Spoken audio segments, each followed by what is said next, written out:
O documento Jovem Pan está no ar e hoje vamos falar de esquemas de tráfico internacional de drogas no Porto de Santos, litoral de São Paulo.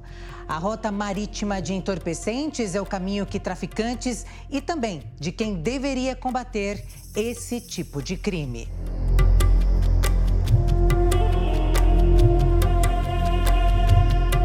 No maior porto da América Latina, um esquema que movimenta rios de dinheiro e disputa por poder.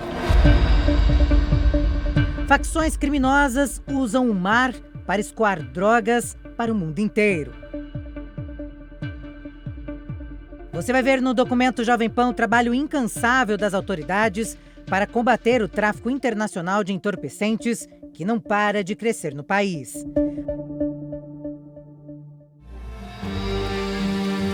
Com 8 milhões de metros quadrados de área, mais de 1.500 funcionários e 130 milhões de toneladas de carga movimentadas por ano, o Porto de Santos é o principal e o maior da América Latina.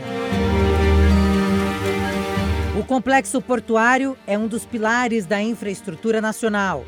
Os terminais recebem mercadorias de todo o país, o que movimenta uma grande parcela das exportações e importações brasileiras. Só para se ter uma ideia, nos primeiros 7 meses de 2022, a movimentação de cargas atingiu a marca de 95,5 milhões de toneladas, o que representa um crescimento de 7,3% em relação ao mesmo período do ano anterior. Enquanto isso, no mês de julho, houve movimentação de 14,5 milhões de toneladas de carga, ou seja, o montante foi de 15,3% superior ao apurado em julho de 2021. O Porto de Santos é um orgulho do nosso país, um ponto importantíssimo de exportação, porto mais moderno, precisa ser cada vez mais modernizado, a nossa economia depende dele, toda a nossa economia é escoada, vem de todos os locais do Brasil, pelas rodovias de São Paulo até o Porto de Santos, e é lamentável que ele esteja sendo usado para a prática de tráfico de drogas, e é preciso coibir isso rapidamente, de maneira eficaz e descobrir quem são aqueles que estão traindo o Estado e agindo em conluio com essas organizações traficantes. O Porto de Santos encerrou o ano passado com um novo recorde de movimentação de cargas, atingindo 147 milhões de toneladas, 0,3% acima do verificado em 2020. Os aumentos na movimentação de contêineres, soja e fertilizantes foram determinantes para esse resultado.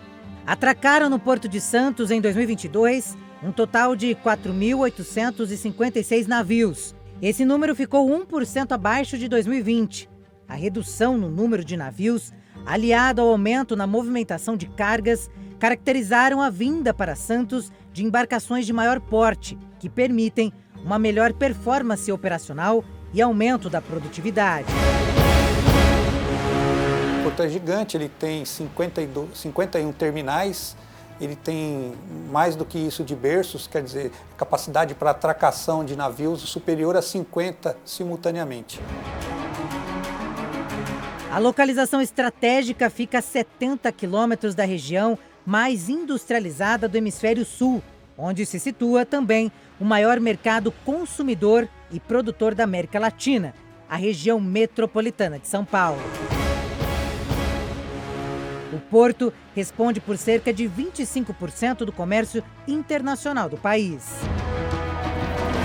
O Porto de Santos abre as portas do Brasil para o mundo, movimenta cargas de mais de 200 países, estabelecendo conexão com 600 destinos.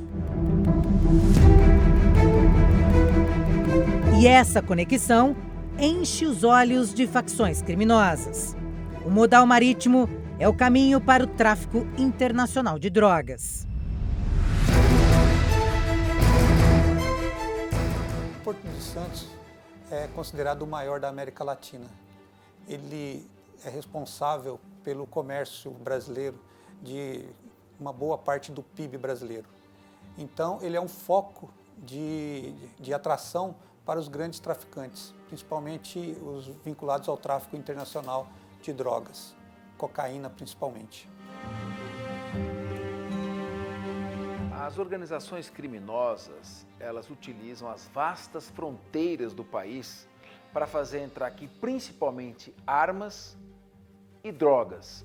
E é muito difícil fazer a vigilância das fronteiras terrestres e também das aéreas. E é claro, nas fronteiras marítimas, o Porto de Santos, pelo seu tamanho, por tudo aquilo que transita ali, pela facilidade, claro que é um alvo preferencial para que as organizações criminosas explorem.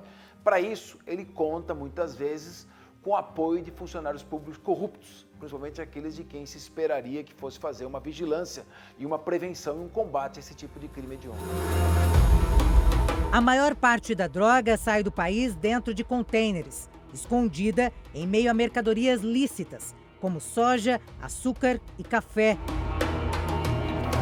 Foi em 2016 que o porto passou a escanear todas as cargas que deixavam o Brasil em direção à Europa.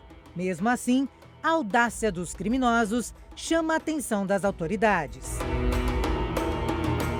Pela experiência que nós temos aqui no Porto de Santos, na Delegacia de Santos, o que nós temos notado é que há uma grande, não diria facilidade para os traficantes, mas há os meios necessários. São as rotas mais importantes para a Europa e o tipo de mercadoria. Além das cargas a granel, temos também uma grande quantidade de containers que circulam diariamente.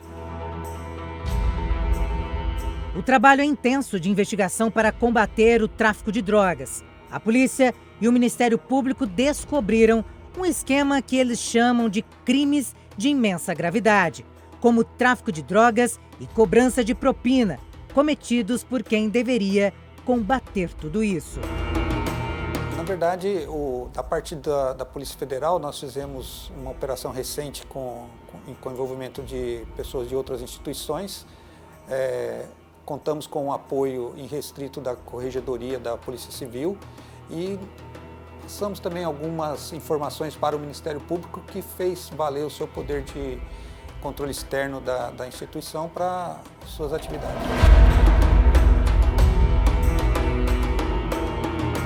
Em abril do ano passado, 3 policiais civis da 2ª Delegacia de Combate a Entorpecentes de Santos apreenderam uma carga de 400 quilos de cocaína durante uma operação. Os agentes apresentaram apenas 26 quilos da droga na delegacia. A Polícia Federal apurou que os investigadores exigiram 5 milhões de reais para devolver a droga para o traficante, que é Vinícius Soares da Costa, o Evoque, ligado ao PCC, primeiro comando da capital. O valor foi pago. Em novembro, os agentes foram presos pela Polícia Federal por tráfico internacional de drogas e corrupção. Uma organização criminosa, perigosíssima, bem estruturada, que não está restrita mais aos estabelecimentos carcerários e que precisa ser contida, porque ela pode cada vez mais assumir áreas de domínio, inclusive cooptando agentes públicos. As investigações prosseguiram e ainda em novembro, estes outros 4 agentes da Polícia Civil também tiveram a prisão temporária decretada pela Justiça. Os mandados foram cumpridos durante a operação do Grupo de Atuação Especial de Repressão ao Crime Organizado, GAECO, do Ministério Público do Estado de São Paulo e da Corregedoria da Polícia Civil em parceria com a Polícia Federal. Eles são acusados de desviar 790 quilos de cocaína do traficante Evoque. De acordo com as investigações, os policiais teriam pedido 4 milhões de reais para liberar a droga para o criminoso. As negociações começaram em agosto, quando houve uma apreensão de 958 quilos de cocaína na ilha de Barnabé, na Baixada Santista. A droga estava no fundo falso deste caminhão. O carregamento teria como destino o Rio de Janeiro. Os policiais presos só apresentaram 168 quilos da droga. A negociação do pagamento da propina foi conduzida por João Manuel Armour Júnior, de 47 anos, advogado de Evoque. A investigação original dizia respeito ao tráfico internacional de drogas. A partir da apreensão do telefone desse advogado, a Polícia Federal identificou diversos outros crimes que não eram objeto da investigação original.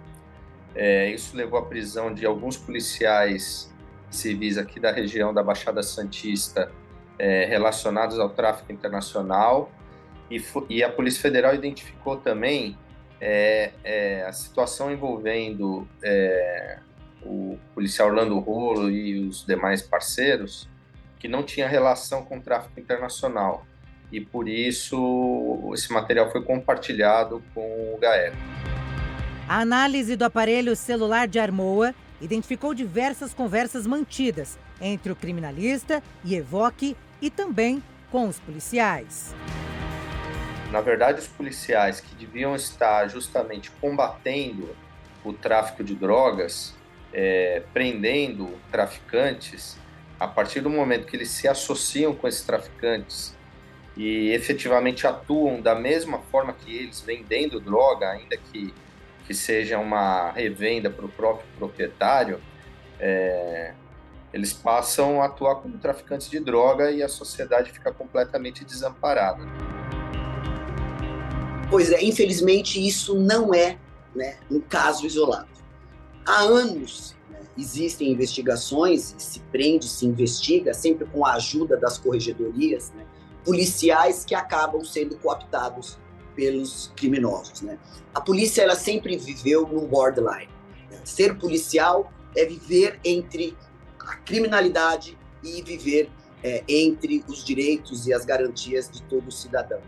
Nos casos em que a gente investiga e que a polícia judiciária, principalmente as corregedorias das polícias, têm atuado, esse policial ele se afasta da sua função, eu coloco mais, da sua missão de combater esse tipo de crime e acaba sendo abduzido.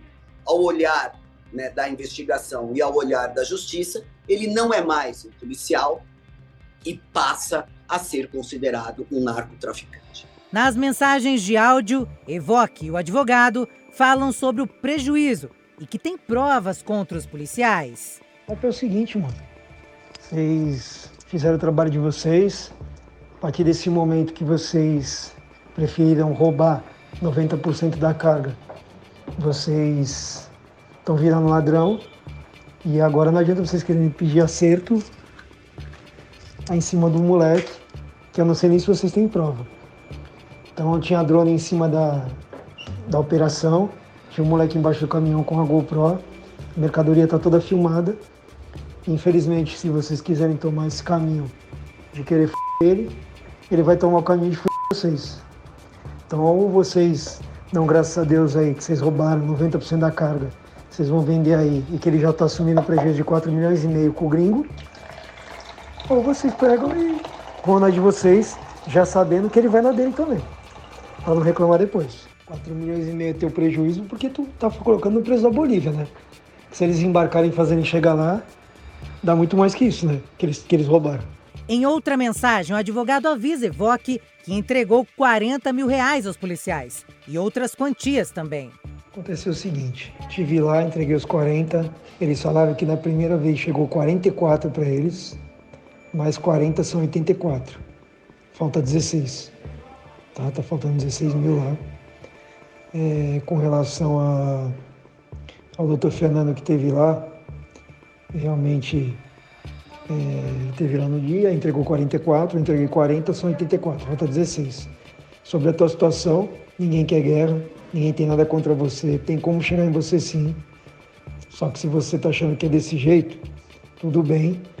Eles só retiram aquela parte que a próxima vez não vai ter conversa, vai apresentar tudo, vai ter sempre conversa contigo.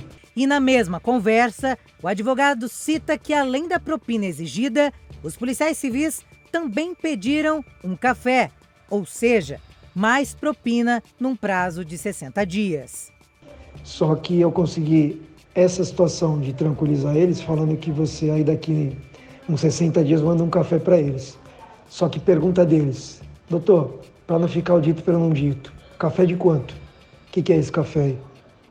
Para matar as ideias. Já era, foi assim. Evoque se mostra irritado com as negociações que parecem não ter fim. Tu explica pra esses comédia aí, entendeu? Já passa pra eles, fala, ó, o moleque lá ficou no BO de tudo aí, ó, entendeu? E aí tu já fala, ó, fora isso daí, o dinheiro que tá mandando aqui, não mandou lá 50 e agora 50, então, é o dinheiro que o moleque lá que ele tá pagando, entendeu? E fora isso daí, não tem mais nada para pagar, não tem mais um centavo de nada, só tá agindo com combinado aí com vocês e pronto. Até drones foram usados pelos traficantes para monitorar a droga. E é isso, e fora isso aí, você pode avisar que nós é safado, nós não é pilantra, mas tinha 2 drones lá carregados em cima. Inclusive, vou até te mandar aí a prévia aí de que tava lá mesmo, pra eles verem que não é mentira. E fora isso aí, embaixo da carreta tava um moleque lá que ouviu as ideias todas, tá tudo gravado na GoPro lá, porque quando abre a caixa e vai fazendo um trabalho, nós gravamos tudo na GoPro pra poder depois fazer como eu posso te dizer, mandar pros caras, né? Um dos policiais presos é o ex-presidente do Santos Futebol Clube, Orlando Rolo. Ele é investigador de polícia desde 2002. Orlando, em 2012, foi candidato a vereador, mas não se elegeu. E então entrou para o mundo do futebol. Em outubro de 2020, Orlando se envolveu em uma grande polêmica no comando do Santos, ao tentar contratar o atacante Robinho, condenado por estupro na Itália. Sendo assim, ele voltou a trabalhar na polícia. Que honra! Que mano! Que honra, hein? Ainda sobre as mensagens trocadas, a investigação descobriu conversas em que Armoa repassa ao traficante Evoque o recado de Rolo. Mudou para 16 horas, que de manhã ele tinha um compromisso. E ele falou que menos de 200. Mas ele não sabe o número porque, inclusive, o açougueiro está contando a carne lá ainda. Nem acabaram de contar. Entendeu? E é isso aí, amanhã 16 horas. Então eu te pego ali 15h30. 15h30. Tá? Ele quer que se encontre na delegacia dele, que é ali atrás, do distrito, 3º DP. A gente vai ali atrás. O distrito tá fechado hoje, né? Mas ele vai abrir e a gente fica na sala dele lá conversando. Tá? E é isso aí. Beleza? 3h15 eu tô lá. Um abraço. O pagamento aconteceria dentro da própria delegacia, mas o encontro foi adiado algumas vezes. Fica bravo comigo. Eu tô à disposição. Ele acabou de remarcar para 7h30. 7h30, 19h30. Tá? 19h30. Então são 12h30, 19h30. Por quê? Porque a Receita Federal vai nesse horário comparecer lá. E não tem nada a ver a gente junto lá. Então 19h30. Tá bom? Tá? Orlando Rolo conversava com o advogado durante uma inspeção da Receita Federal. Você acha que até 20 horas a gente se encontra? Porque é meio complicado, sabe? O pessoal aí tá desde ontem me esperando, eu marquei 1 hora, depois a gente remarcou outra, agora remarcou outra. Eu entendo o teu trabalho, mas me ajuda nisso, entendeu? Então, essa questão de horário é horário aproximado. Nós estamos aqui numa diligência com a Receita Federal, entendeu? Eu avisei dessa questão de horário. Interesse nosso total esclarecer o quanto antes essa questão, mas nós estamos aqui em diligência com a Receita Federal. Eu tenho interesse total de me reunir contigo o quanto antes, até porque eu preciso agilizar meu trabalho. O problema é que a Receita Federal foi acionada por causa do container e só tem nós para fazer esse trabalho de apoio, entendeu? Esse é o problema. Eu acho melhor a gente marcar umas 9h30, 10 horas, aí é certeza. Porque a gente está atravessando de barco agora. O advogado Armoa mostra preocupação. Só te peço um favor de não passar desse horário, porque é uma coisa aí delicada e séria, que várias coisas aí estão em jogo, entendeu? E as pessoas, desde que eu marquei ontem, desmarcaram todas as coisas e estão esperando só isso aí para conversar contigo, entendeu? Então, por favor, agiliza aí, esteja lá no horário, a gente vai estar lá no horário, entendeu? É nítido que o policial Orlando escolhe as palavras de forma muito cuidadosa, mas para quem verifica o contexto de todas as conversas entabuladas, não há dúvidas de que ele estava marcando um encontro num domingo à noite no 3º Distrito Policial de Santos com um traficante de drogas e com seu advogado, sem prejuízo de ter havido outras pessoas relacionadas ao tráfico nessa mesma reunião, uma vez que em alguns momentos, alguns trechos, há a impressão nesse sentido. Todos os envolvidos se encontraram nesta delegacia, 3º Distrito Policial de Santos. Eles entraram por este portão que fica nos fundos. A investigação quer saber se o resgate do dinheiro foi pago. A droga desviada não foi localizada. Tudo muito lamentável, né? Não só a participação dos policiais, o que já seria muito grave, mas o fato deles usarem um distrito policial, inclusive numa ocasião que o distrito estava fechado, foi aberto especialmente para isso, como aliás eles próprios falam na troca de mensagens, para esse tipo de acerto, né?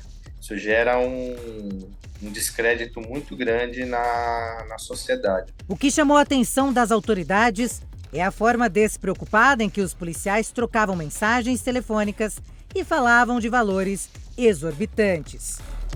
O que chamou a atenção do Ministério Público é a forma absolutamente natural com que o policial, através do seu próprio telefone, negocia, transaciona uma quantidade muito relevante de droga, né?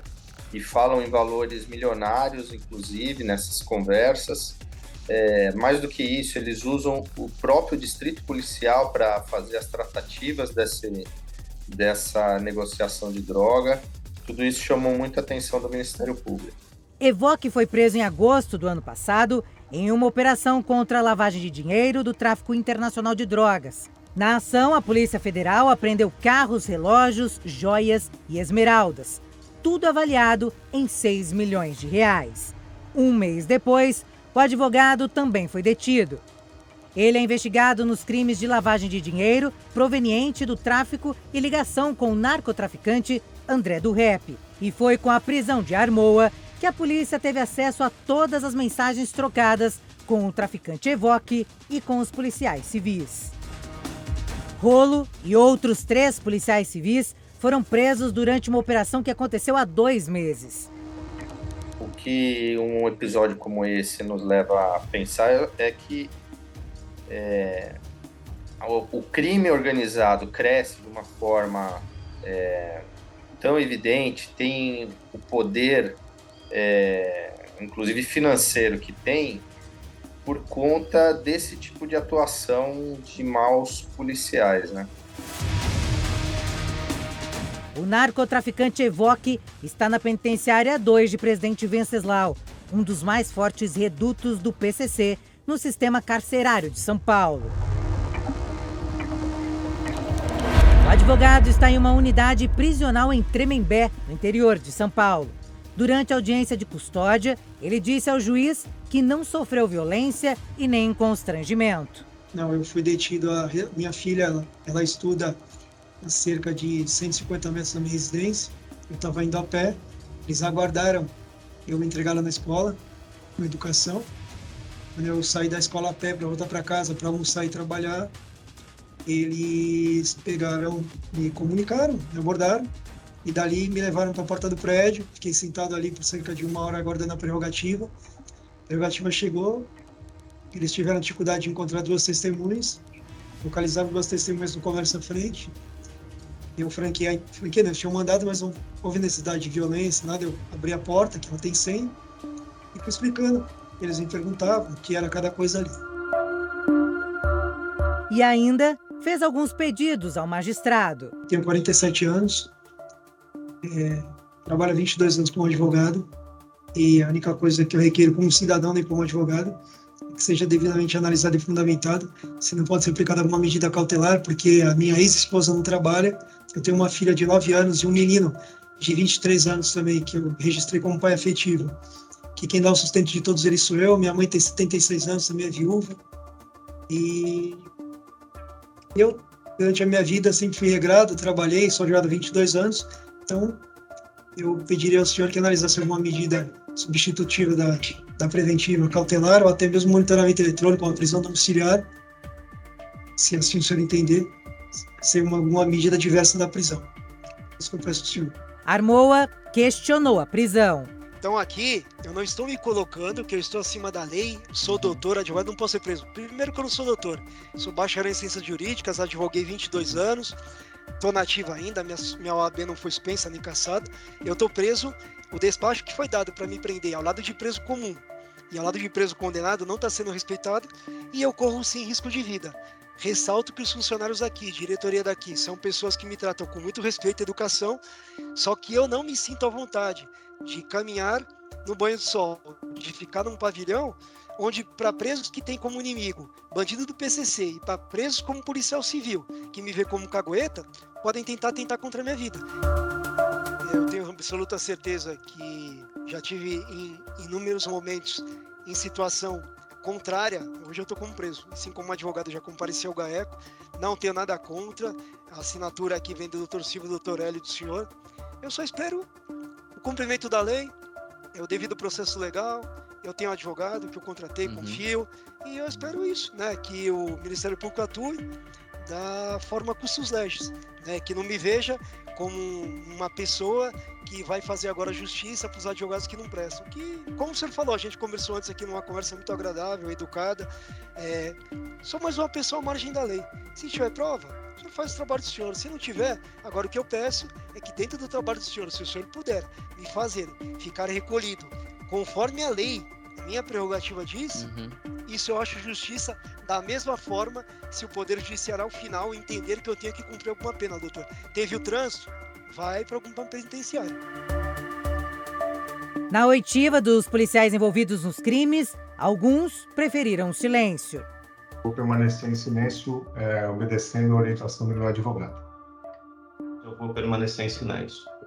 Joaquim Carlos de Freitas Bonório se colocou à disposição da justiça.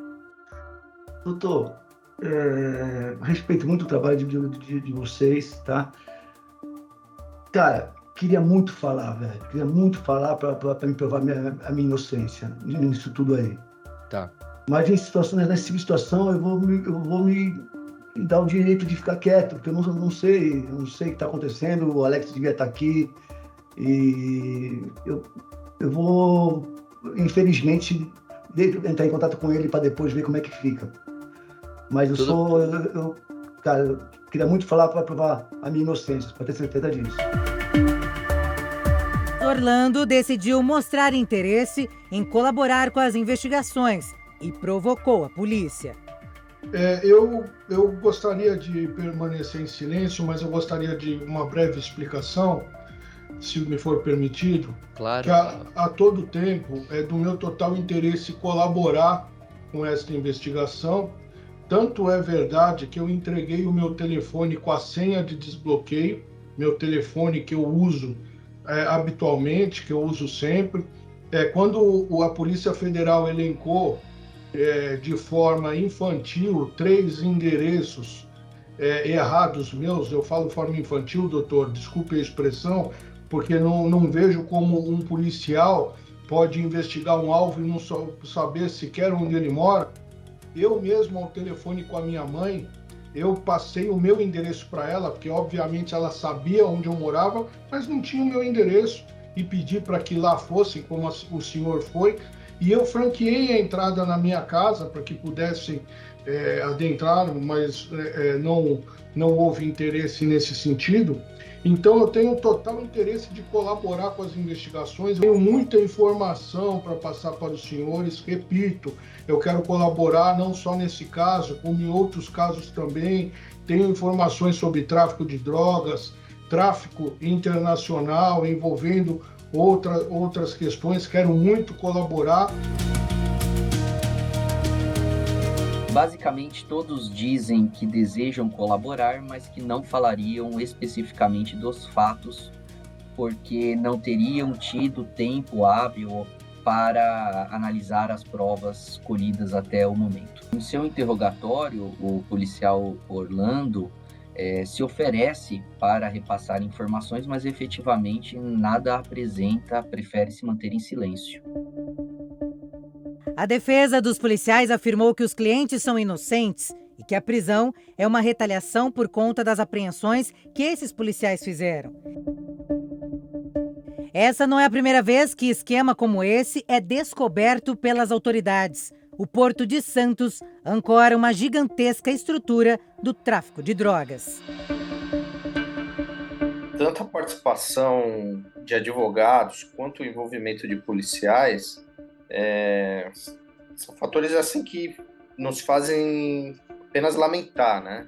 A gente sabe que a maioria dos profissionais são pessoas sérias, trabalhadoras, tanto na advocacia quanto na polícia civil, mas infelizmente, como em qualquer outra carreira, existem pessoas que se desviam.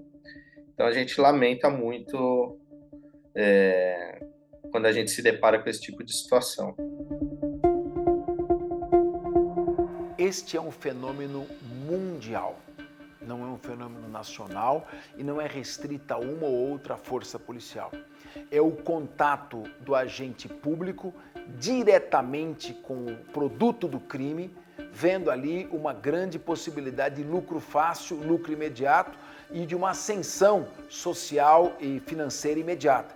Isso é muito difícil de coibir, são mesmo corregedorias, a sua ação permanente, combate à impunidade, porque isso, repito, não é um fenômeno brasileiro, existe inclusive nos países mais avançados do mundo, principalmente Estados Unidos. Naquele momento ele fez a passagem, ele passa a ser um traficante de drogas, ele não é mais um policial. No total, 7 policiais civis foram presos em 2 operações. Agora, mais um desafio para o Ministério Público é descobrir quem é o braço direito de Orlando Rolo, um homem chamado de Peligro.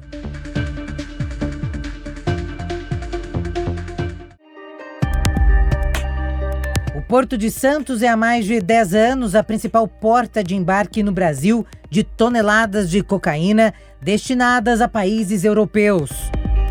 O tráfico nacional quanto internacional. O Brasil é um dos grandes mercados, né, de droga do mundo. É um país enorme, continental, certo? O consumo de droga daqui é muito alto, né? Mas eu ainda, ao meu ver, o tráfico internacional é o que dá mais lucro por uma razão muito simples. É melhor você vender droga em euro do que você vender droga em real. O mercado consumidor europeu é muito mais forte, paga muito mais, né? Então, é evidente que o lucro maior vem da atividade focada no exterior, mas você não pode desprezar também a grande fluxo de capital que vem dentro do próprio Brasil. As embarcações ganharam essa importância para o narcotráfico porque é possível remeter ilegalmente em navios quantidades muito maiores de drogas para outros continentes do que em aviões. Eles usam diversos portos e a questão aí não é nem o tamanho do porto, mas a facilidade que ele encontra no embarque, né? Às vezes você pode ter um outro porto no Nordeste, um outro porto no Sul, que embora não seja tão grande, permite um acesso mais fácil. Então não é só o tamanho do porto, mas sim a facilidade, o modo como a organização consegue processar o embarque da droga para a Europa.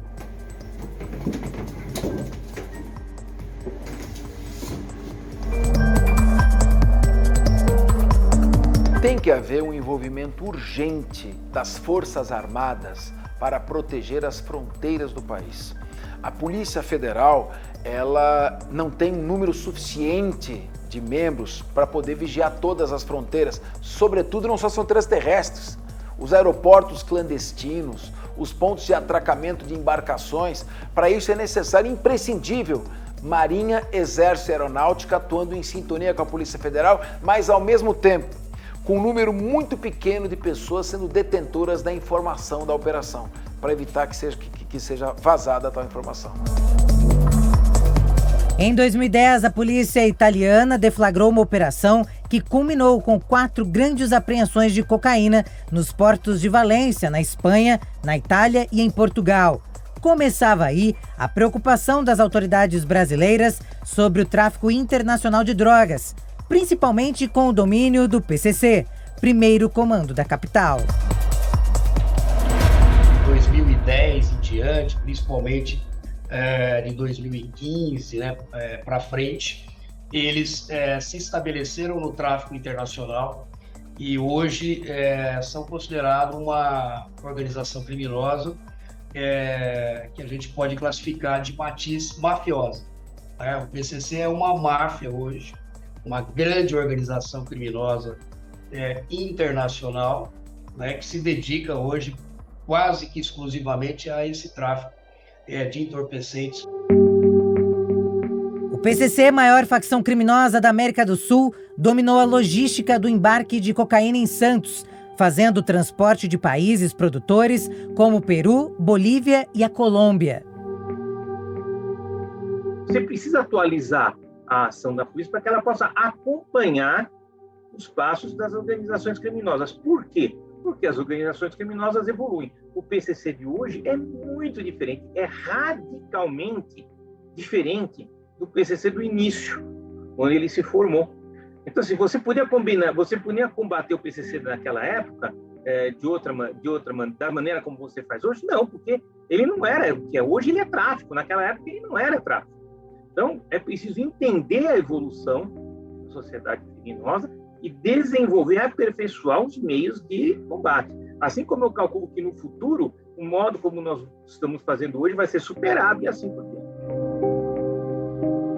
A facção avançou e precisou de ajuda para a segunda parte da transação no Porto de Santos, o transporte para a Europa. Para isso, a facção criou uma conexão com intermediários ligados à máfia sérvia e italiana. Funciona da seguinte forma: o PCC ele é um vendedor hoje. Ele é um vendedor. Ele vende para quem? Quem compra na Europa? Quem compra na Europa são as máfias europeias. Então você tem a Camorra, a Andrangheta, a máfia corsa. Você tem várias ações criminosas, organizações criminosas na Europa. É uma relação comercial, ou seja, você tem um que vende e um que compra, mas você não tem o PCC tomando o lugar dessas máfias na Europa. Então, assim, o PCC não vai se tornar um aliado da Camorra. Ele é um vendedor. A Camorra compra, mas a Camorra não cederá 1 milímetro do espaço dela para que o PCC possa atuar na Europa. É diferente. É relação comercial. Uma empresa compra, outra vende. É isso. O PCC vai ter representantes na Europa? Sim. Até porque há a questão do carga, do recebimento, do desembaraço, tem uma série de questões, como uma empresa, uma grande empresa que tem uma filial no outro país para gerenciar as entregas, mas ela não vai disputar espaço nem executar ações criminosas em territórios onde as máfias europeias exercem seu poder. Com o crescimento da atuação criminosa de forma internacional, o trabalho da polícia ficou ainda mais intenso e difícil. Por esse caráter já de máfia, portanto, uma atuação internacional, transnacional, e que dificulta, porque nós temos que contar com o apoio, às vezes, não só da Polícia Federal, na questão dos portos também, já há uma questão mais delicada com relação à fiscalização desses portos, temos que contar com a colaboração de outras agências, mas, sobretudo, com a colaboração de polícias de outros países, como a Interpol, por exemplo. Então, hoje, não só o tráfico de entorpecentes do PCC, mas a maioria dos negócios ilícitos das máfias, elas têm atuação em praticamente o mundo todo. Então, a gente vê a necessidade hoje de atuação em conjunto, não só das polícias do Brasil, internas, com a Polícia Federal, mas que também haja essa atuação com as polícias da Europa, por exemplo, dos países africanos, etc. Segundo as autoridades, o tráfico no Porto é comandado por André do Rep, um dos chefes do PCC. O traficante foragido tem o controle das remessas de drogas. André do Rep é um dos braços direito do líder da facção criminosa, que é Marcos Williams Erbas Camacho, o Marcola. Toda organização criminosa, ela pode e deve ser combatida, o PCC tem sido combatido, a gente tem expressivas apreensões, a gente tem identificação de liderança, a gente tem responsabilização criminal. Por exemplo, o Marcola, hoje, o líder máximo, tem mais de 340 anos de reclusão para cumprir. Toda a liderança do PCC, ela está isolada no sistema penitenciário federal. Claro que eles indicaram outros líderes, né? Alguns que estão foragidos da justiça e se escondem, principalmente aí na América do Sul, mas sobretudo na Bolívia, né? Porque esse país, a Bolívia, ele não tem cooperado, né, com o Brasil, e eles, portanto, eles circulam livremente nesse país.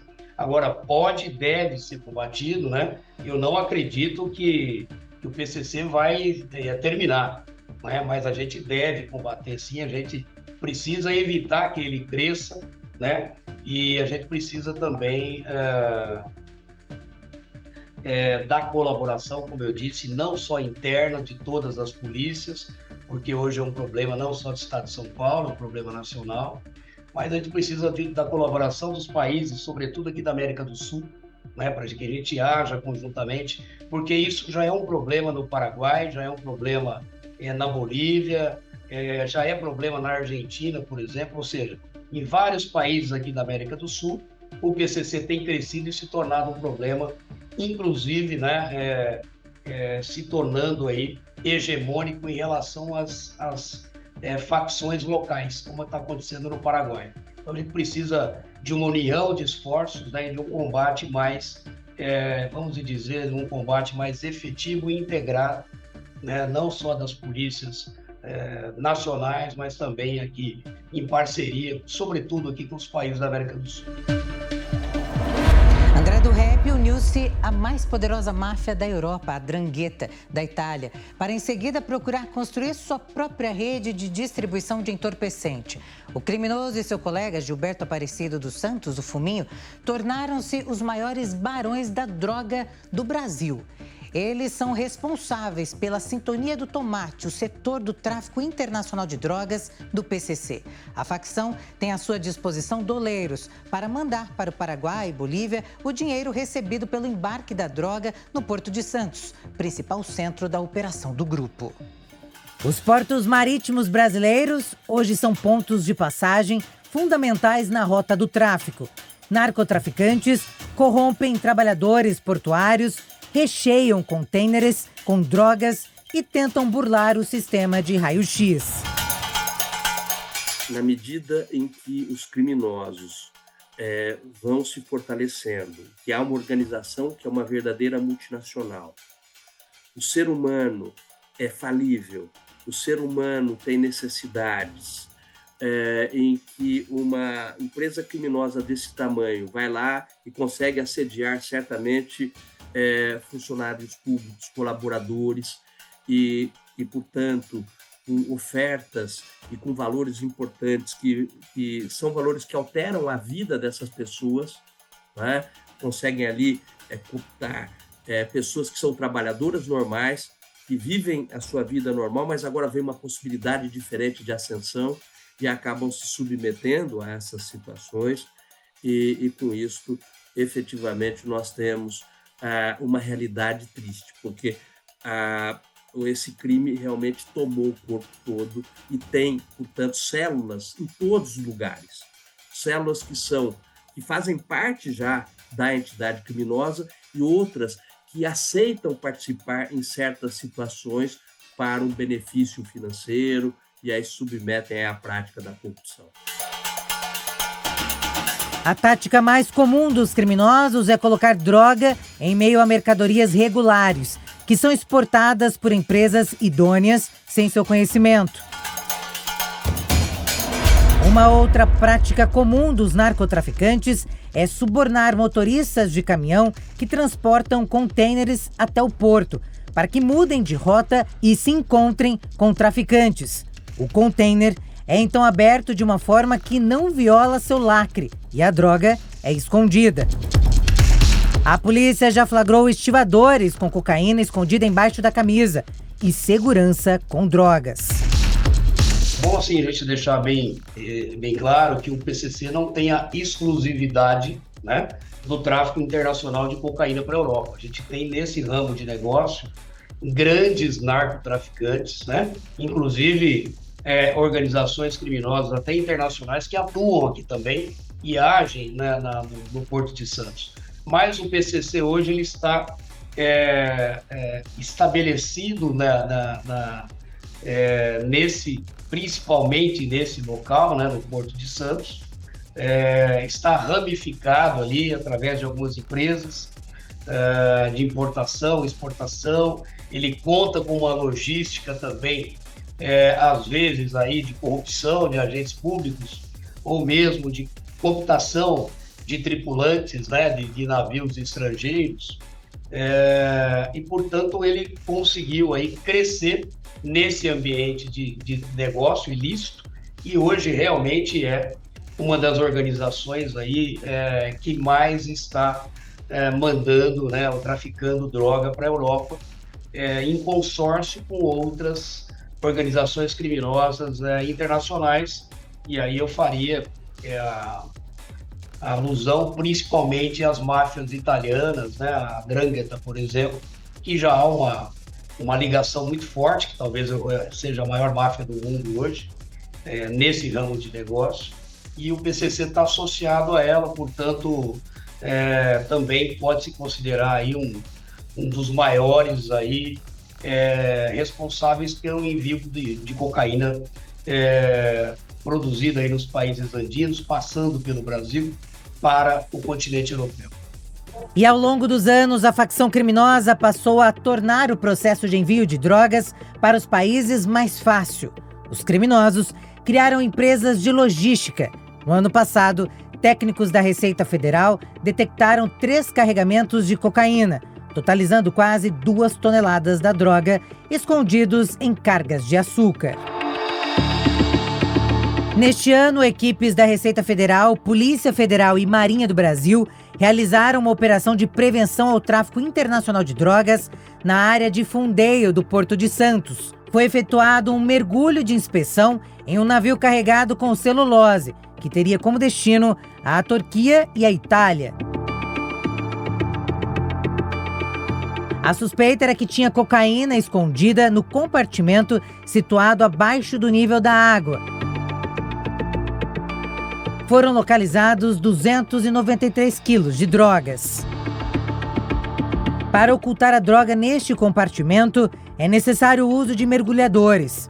No ano passado, foram registradas 5 ocorrências de localização de drogas, totalizando 611 quilos de entorpecentes. O uso de mergulhadores é frequente para os traficantes de drogas. Uma câmera de monitoramento do porto registrou o momento em que um mergulhador nadava em direção a um terminal de contêineres com bolsas contendo cocaína. O flagrante foi feito por órgãos federais que frustraram o esquema de traficantes internacionais. A ação criminosa ocorreu em um terminal da margem direita do Cais Santista. O mergulhador conseguiu fugir, mas abandonou 2 bolsas com 55 quilos de cocaína. Mais 57 quilos da droga foram encontrados a bordo do navio. É desafiador pelo número, né? Pelo montante, pelo volume de ações que existem no Porto de Santos. E, logicamente, o que as polícias atuam e as respostas que a gente tem, por exemplo, de um indivíduo, um mergulhador contratado pela facção criminosa para mergulhar, né, e acoplar, né, por baixo de um navio drogas valiosas. Um mergulhador que ganha por hora R$200 mil, o que um trabalhador não ganharia, às vezes, numa vida. Isso é desafiador e isso só se consegue enfrentar através de inteligência, de investigação. Trabalhar no Porto de Santos, combater o tráfico de entorpecente no Porto de Santos, que é uma das missões principais da Polícia Federal, né, porque dá o tráfico internacional, impõe muito investimento, impõe um número elevado de policiais, né, e impõe muita tecnologia para se trabalhar daquilo que a gente chama de inteligência. E o mergulhador espanhol Joaquim Francisco Jiménez, de 34 anos, chamado por agentes de Aquaman do PCC, foi preso no ano passado em Santos. Ele é acusado de acoplar caixas metálicas com cocaína em cascos de navios. Além de Aquaman, outras 7 pessoas ligadas ao PCC também foram presas. A Polícia Federal sempre realiza operações que visam a prevenção e repressão ao tráfico internacional de drogas no Porto de Santos. O tráfico voltou a se intensificar e, da mesma forma, as nossas apreensões também aumentaram nesse ano. Esse ano já passamos das 17 toneladas e essas apreensões é fruto de um trabalho integrado e de parceria entre a Polícia Federal, a Receita Federal e diversos outros órgãos que atuam aqui na região. As fiscalizações são com foco em localizar substâncias e materiais ilícitos inseridos em compartimentos das embarcações. Agentes têm realizado patrulhamentos do canal portuário e inspeções de cascos de navios. É desafiador, né? O investimento, eu sempre falo que polícia não é só viatura e arma. Também é viatura de arma, mas hoje polícia é inteligência. Entendeu? A inteligência é que vai combater as organizações criminosas e principalmente a facção denominada Primeiro Comando da Capital. As missões das autoridades são identificar os narcotraficantes e coibir o crime, e assim colocar fim nas facções criminosas.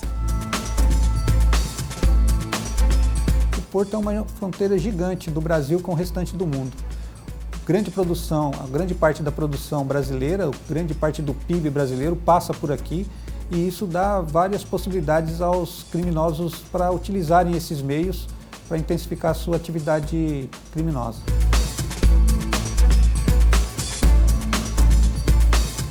A facção criminosa, ela se tornou uma semi-máfia, então você tem estudiosos que entendem isso. E a máfia, como a gente já sabe, para quem é estudioso, em que pese todos os segmentos e todo o trabalho que se faz para combater esse tipo de organização, até hoje ninguém conseguiu, nenhum país conseguiu acabar. Eu acho que acabar, né, é um sonho que a gente deve ter a muito longo prazo. Mas eu acho que nós aqui no Brasil e as polícias, né, têm possibilidade, desde que devidamente reconhecidas, com investimento, com políticas públicas, condições de que não acabar, mas pelo menos de alguma forma coibir, né, que ela cresça ainda mais, né, do que nós já percebemos hoje. Muito difícil dizer que é possível eliminar o tráfico. O que nós podemos fazer é a nossa parte, é combater na medida das nossas possibilidades e tentar evitar ao máximo que isso ocorra. E conseguir, com efetividade, com inteligência, com conhecimento, combater o tráfico de maneira inteligente. O que é combater de maneira inteligente, na minha opinião? É você combater aquele capitalista do tráfico, aquela pessoa que efetivamente ganha muito dinheiro com essa atividade.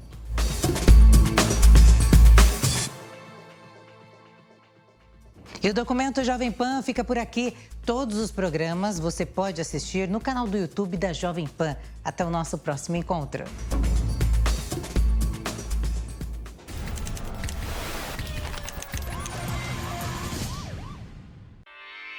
Realização Jovem Pan News.